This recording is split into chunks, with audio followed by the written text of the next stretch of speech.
In the world of Warhammer 40k, big guns never tire, and there is certainly no shortage of absolutely huge weapons in Games Workshop's most popular tabletop game. From massive tank turrets and giant sentry guns to hulking mech weaponry and shoulder-mounted cannons, it's pretty common for human-sized characters to be equipped with oversized, larger-than-life guns, and even one of the most basic sidearms in the game, the humble bolt pistol, is still ridiculously chunky. Well, it seems you can't talk about the size of something in Warhammer without it turning into a clickbaity measuring contest. And while the Manta might technically be bigger than the Warlord Titan, it's Tau. Checkmate, Emil. Seriously though, I promised to buy a Mars pattern Warlord Titan when the channel passed 1,000 supporters on Patreon. That happened a few months ago, and I've been slowly chipping away at it ever since. Now, I didn't realise it at the time, but by buying this enormous kit, I think I've also inadvertently ended up with the largest weapon in Warhammer 40k, or at least one that's an actual model that you can use on the tabletop. I'm talking about the Sunfury Plasma Annihilator, a weapon so big it can only be used by supersized death robots like the Warlord Titan. In terms of its in-universe power, it can melt literally anything with the heat of a small star and leaves craters of slag a mile wide. I mean, that sounds cool, but it would obviously be pretty lame on the tabletop. It hits! I win! I'll briefly go over the crazy rules for this weapon once I've actually built it, so let's get going, shall we, and see what we're working with. Even though the kit is huge and heavy, there are only 20 or 21 pieces. I did most of the really tedious cleanup, hacking off the big resin gates and cleaning up the connection points on a live stream a couple of months ago.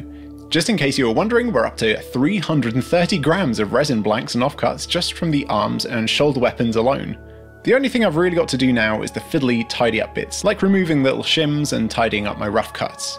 Giving all the bits a good scrub in some warm soapy water to make sure the glue and paint sticks to them further down the line, and then we can dry fit the parts to make sure they'll all go together nicely.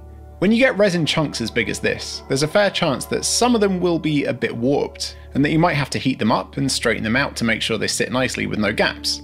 To be honest, no matter the size, it's always worth dry fitting models before you start going crazy, cleaning up bits that ultimately you don't really need to. For example, this edge along the core of the weapon. If that was exposed, you'd definitely want to tidy it up with some filing or scraping to get rid of that slip line, but check this out. When it's assembled, that bit will be all but hidden. So if you're making something like this, save your time and sanity and just don't bother unless you're going to see it in the final build. So, a nice surprise, all the main big sections were pretty straight and didn't need any heat bending to fit with no gaps. And also these parts aren't really weight bearing, so I'm just happy to use super glue to fix them in place. Same goes for all the other small bits, like the canisters and the maintenance cap. To make sure the heavy bits of the gun, like the assembled barrel and the chunky reaction chamber, actually stick to the main body of the gun really well, I'll use some of this 2-part epoxy. I'm a lot more careful with this stuff now after the mess I made on the Ariok Power Claw. Squirty squirty, mixy mixy, sticky sticky.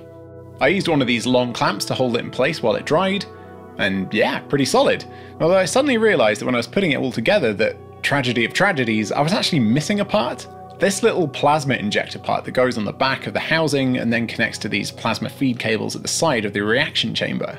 A quick email sent to Forge World, now we play the waiting game, hopefully they get back to me soon.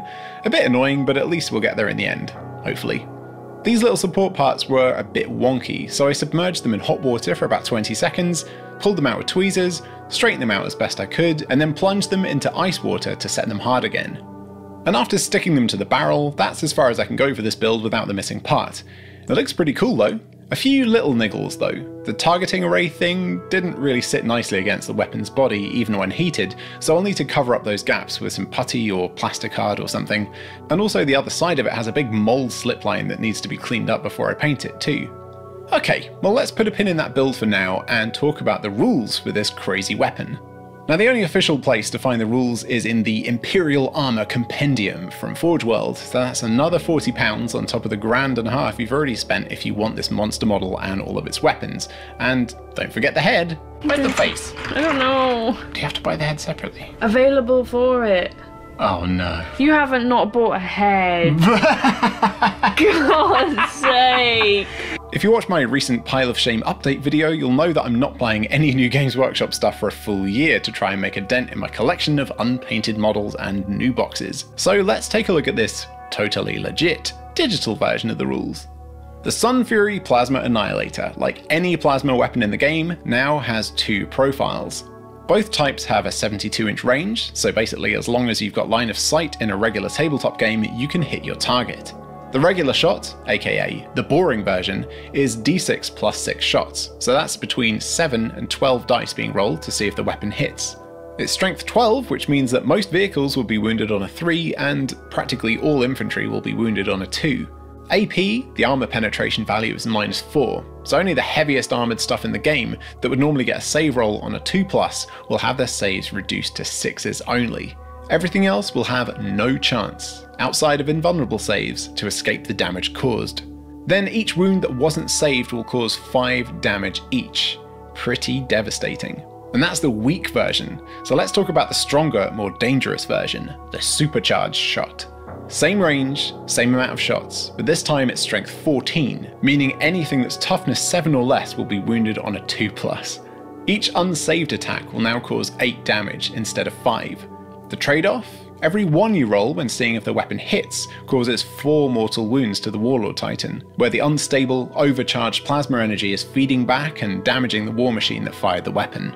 Now, while I love looking at rules on mobile phone screens, I'm sure you want to actually see what this looks like in practice. Now, I haven't built the Titan's body yet, so we'll just have to mount it on something else and use our imaginations. Okay, here's the Warlord Titan with a Sunfury Plasma Annihilator. And here's my other biggest Warhammer 40k model, the Orc Stompa, which I think is the biggest plastic model that Games Workshop make. This thing has a ridiculous number of weapons and is toughness 8 with a 3+ save and 40 wounds. It currently costs 46 power or 900 points to field in a game of 40k, and in regular games it might be a bit expensive to field, slightly overcosted, but it's always a formidable opponent no matter what it faces.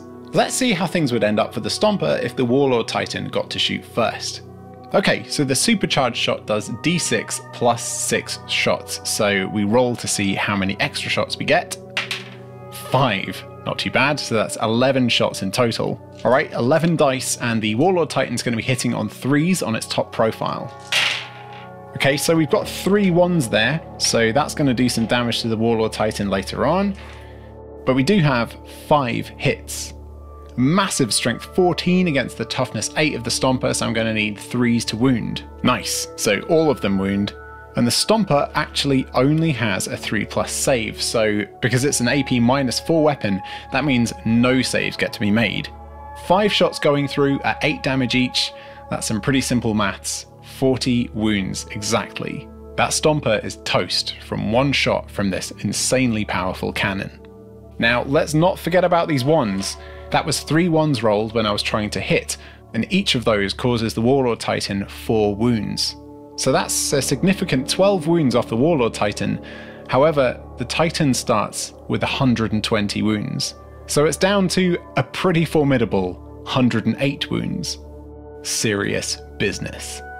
So I suppose that gives you a bit of an idea of how insanely overpowered this weapon is. And don't forget that if all the Sunfury Plasma Annihilator manages to do is severely wound a giant mech or huge vehicle, and maybe it's already fired its laser blasters or apocalypse missile launchers at another target, it still has a few extra weapons to finish things off. Just small auxiliary sidearms, like las cannons. Okay, so that about does it for this kind of weird go nowhere video. As I said, I suppose I wanted just to let you know that Project Warlord Titan is still very much alive and well. It's just a really huge model, and it's going to take ages to make.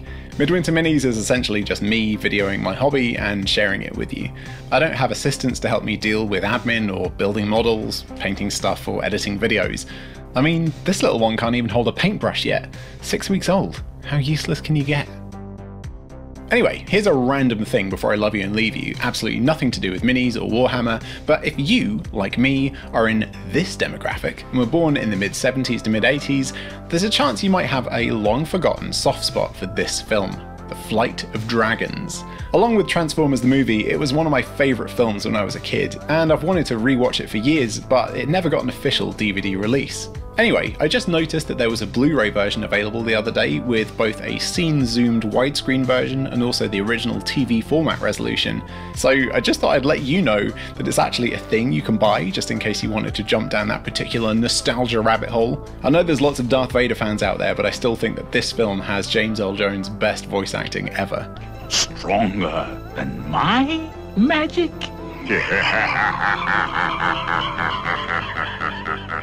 I'll stick a link in the description so you can check it out if you want. Also, thank you so much to this week's newest patrons: Keras, Oliver Lightfoot, Crunt, Piper Cummings, Ethan Mayer, Mike Desmarais, The Lemon Gowd, Aeneas in Space, and Duffy Muller.